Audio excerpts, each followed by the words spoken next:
I now give the floor to His Excellency Ludwing Valdrack, Ludwing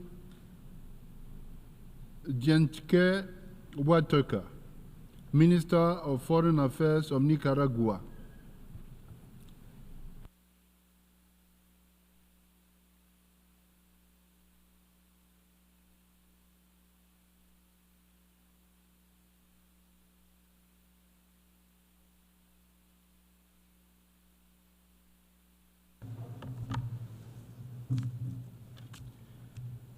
Gracias, señor presidente. Thank you, Mr. President.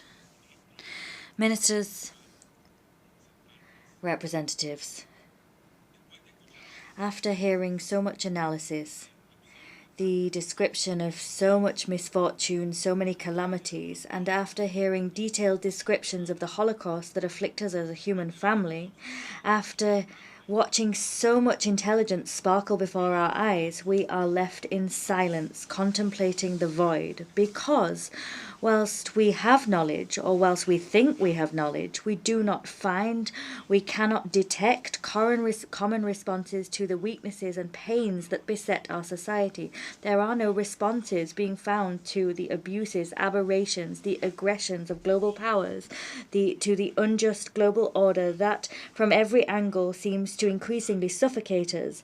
And that is happening in spite of our knowledge, our experience, and the spirit that we have as human beings, the spirit that we must nourish to better light our way forward. The tragedies of injustice, supremacist ambitions, the perverse appetites for domination, subjugation, and barbarism were those seen in the worst times that were known as periods of colonization or conquest.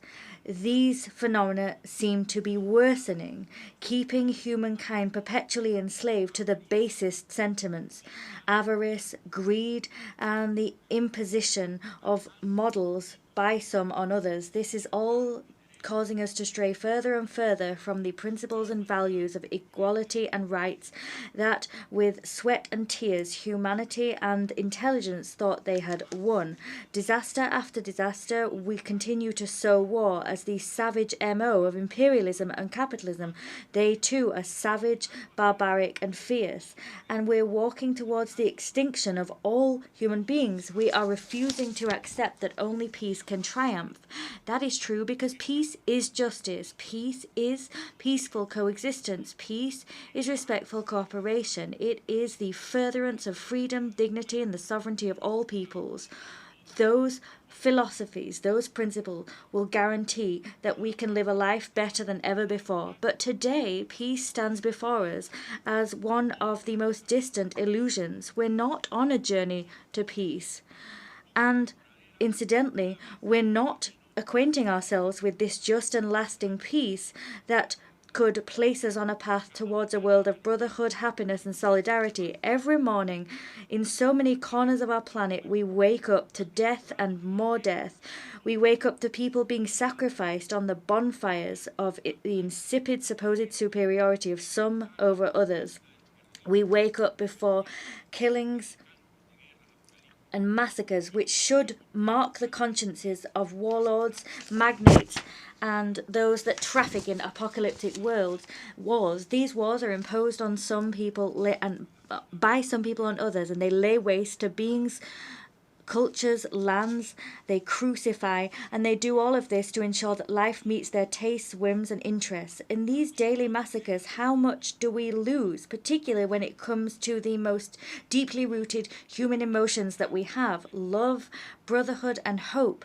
These are values that human beings seem to be casting aside. These values are undoubtedly victims of the hell that they sell to us as a heaven, victims of the satanic kings that dismiss the tragedies they visit upon us, and in so doing they forget the core principle of civilization, which should be power enjoyed by all for the good of all of us. Every day we lose heart, we lose our soul, not because we sell it to the devil and his satanic underlings, but rather because our generations that should have learnt so much from the millions of human beings that have sacrificed throughout history on the bonfires of vanity and ambitions, These people are the victims of deadly selfishness, lessons that they fail to learn from. We forget all of that, and instead, enemies of peace try to convert the world into the most arid of deserts, spiritually arid. And we ignore all of this, and we fail to harness our human strength. We're faced with so much aggression, barbarism, attacks, crimes, satanic assaults are being waged on all of us. Evil seems to be trumping good. But in the face of all of that, peoples are left, those peoples that know how to fight, peoples of culture, spiritual experience, and dignity and national decorum. That is our great asset. That is our most invaluable heritage. That is the kingdom of God on earth. This is the beginning, the dawning of a new world, which is being born, rising from the ashes of anguish, suffering, and pain. All of these things have been imposed upon us by sick minds that do not see, do not wish to see the arrival of this other good world. They continue to try and live in the past, centuries past, for their own benefit. They try to stay living in the old and blood-soaked world. How much pain, how many battles, how many chains, how much in slavery are we going to suffer? Because on the other hand, we have our human condition that goes from strength to strength, from truth to truth. We're increasingly waking up to the truth. We show more and more courage, more and more valor, and every day, in the face of suffering, we enjoy more glory. We see more and more victories of the truth, and our human spirit is prevailing, just as it must. No one can strip us of our certainty of a new world. No one can deprive us of the reality of a brotherly world, a world of understanding, solidarity, and respectful cooperation in the present and for the well-being of all. In the old world designed by the conquistadores, those conquistadores will remain with their ambitions thwarted, sad and alone. They will be condemned and rejected by those of us that have learned to revere love, learned to root out hatred and what it imposes upon us. We've learned to bury humiliation, indignity, and we've learned to dismiss terror, the fear that they use to pressure us and intimidate us. Those as the evil of the earth. We will never yield. We will never bow to the enemies of peace or the enemies of common good. We will never be enslaved by selfishness and avarice, and we will never be blind to the atrocities committed by those who sow the mendacious narrative of their hypocritical acolytes, those that use artificial techniques and tactics, and who use technicolor film to sell us a childish world, a fictional world that pretend to be blind, deaf, and mute, paralyzed. And we will never bow to those that acquit those that are guilty of so many crimes against humanity.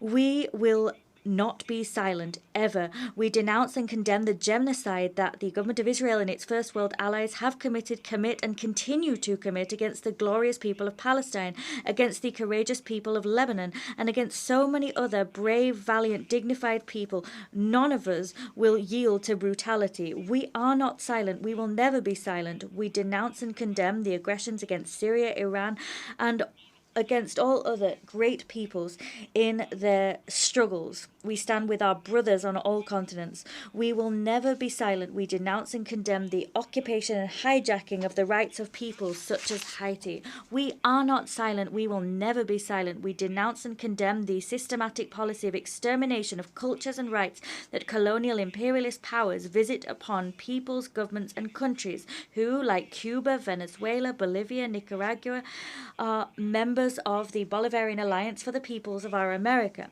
ALBA. ALBA is a strategic unit with which we defend our sovereignty, independence, and legitimate models of institutions, our models of self-governance, and direct and participative democracy. We stand shoulder to shoulder with all countries and peoples affected by barbarism and the brutality which was unleashed and is being unleashed against our Mother Earth and our resources.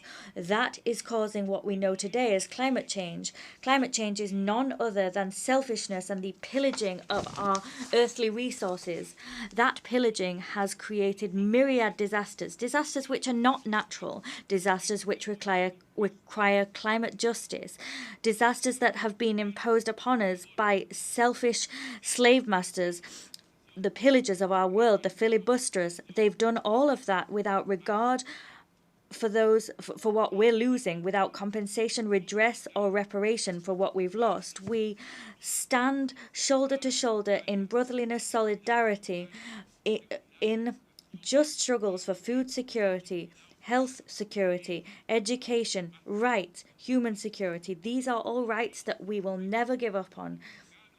Of course, we are fighting an urgent daily struggle against terrorism in all its forms, against drug trafficking, organized crime, all vices and criminal activities that have been imposed upon us to weaken our institutions, models and practices, and in order to increase interference into our ways of life. Those doing that are attempting to instill and establish ways of living which are not our own. They're seeking to, in so doing, create an image of us according to which we are incapable, mere beggars. We will never accept that model. There are invaders, those interventionists that are dressed in sheepskin, that have the faces of wolves, and to them we say, we are people rich in culture, resources, and community models. We are rich in values that have been distorted, slandered, or worn down. We will not allow ourselves to be converted into needy beggars, because we're not beggars. And will not allow you to pretend that we are, just because you want to be falsely kind and generous. Your interests are patently clear, and you're using them to interfere in our own affairs. That's not only unacceptable, it's despicable and unbecoming. We have a right to our freedoms and the supreme dignity of our spirit and culture. We have a right to our own conscience and our own convictions. We are allowed to learn and continue on our humble pilgrimage, a pilgrimage that means that we learn from everyone. We're able to incorporate the good into how we live, to cast aside and reject everything that seeks to make us into servile machines divided by the strategies of the imperialists of the earth. We defend our highest dreams. We do so alongside Bolivar, Martí, Sandino, Morazán, and alongside so many great figures that preceded us and led the way for our struggles so that we would win, vanquish, and triumph. Nothing is free in this world. We must become more aware, and our heart must grow bigger every day. We must be absolutely lucid, clear, and coherent in our action, because it is only the union of the peoples of the planet that will be able to vanquish the Earth's imperialists. It is only this union that will make them retreat, even though they continue to criminally machinate.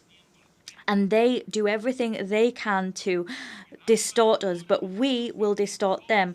ALBA is a triumphant alliance, and we stand shoulder to shoulder with Chavez, Nicolas, and his great people. We are one with the Cuba of Fidel, Raúl, Miguel, and their dignified and fearless resistance. We are one with Bolivia and its laudable path forward. We are one with Honduras and its challenges. We are one with Mesoamerica and the challenges it faces. We are one with Asia, with the Arab peoples, with the peoples of that black Africa, the peoples that live among us. We are one with the Russian Federation in its major struggles against the beast of fascism, battles that we will win. About this, there can be no doubt. We are one with the People's Republic of China, a country that teaches us so much, that bestows upon us their wisdom and experience in developing their people's well-being.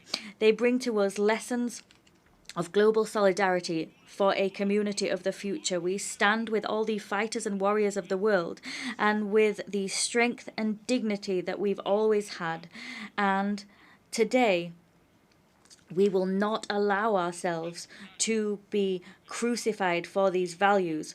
On the contrary, we will rise up with pride and happiness. We will fly our flags and standards proud, because we know that humanity and the human spirit must conquer all. We will prevail. It is only by prevailing that we will spread and preserve the highest, loftiest values of the humanity that we all inhabit. Our Nicaragua is blessed, dignified, always sovereign, Christian, socialist, solidarity-based, and from that Nicaragua we embrace you all of you in this world that want peace, affection, respect, rights, and well-being. We will always stand together, and together we will go forward. We'll build upon the legacy of our victorious General Augusto Sandino, and we will do so with the poetry of our great Rubén Darío in mind. And here I quote, "A great flight of crows stains the blue sky. A 1,000-year-old breath threatens plague. In the Far East, men are being murdered. Has the apocalyptic Antichrist been born? Omens have been witnessed and wonders seen. The return of Christ seems imminent.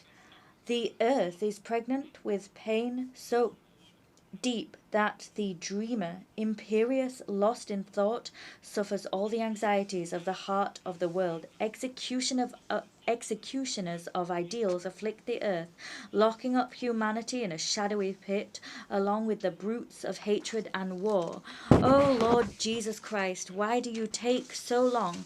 Why wait to spread your hand of light over these wild beasts, and make your divine banners brilliant in the sun?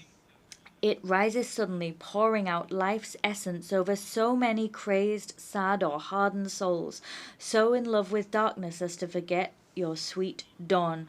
Come, Lord, show us in all your glory. Come with trembling stars and the dread of cataclysm. Come bringing love and peace across the abyss. Let your white horse, which the visionary witnessed, come in, and let that divine extraordinary clarion sound, and may my heart be an ember of your swaying incense." Today we remember the Nicaraguan father, priest, ambassador of the dignity and decorum of our peoples, Miguel de Escoto Brockman. He fought and he bequeathed upon us the responsibility to fight for the remodeling of the United Nations, so that the United Nations could serve the cause of debate and the struggle for justice, the right to harmony and happiness of the peoples. The United Nations as an instrument belonging precisely to nations themselves, an instrument to denounce, condemn, reject, and repudiate all abominations and aberrations perpetrated against all of us. It is an instrument to encourage good, affection, to root out evil, opprobrium, and hatred in our relations. Our relations, our ties, should be those of brotherly coexistence. Peoples of the world, go forward. The earth must be the paradise of all of humankind. The world will be different and better. That's what we're working for. That's why we are united. And that is what we believe in. Allow me to bring to you the affection of all of Nicaragua's people, that of President Commander Daniel Ortega and Vice President Rosario Murillo. Many thanks indeed.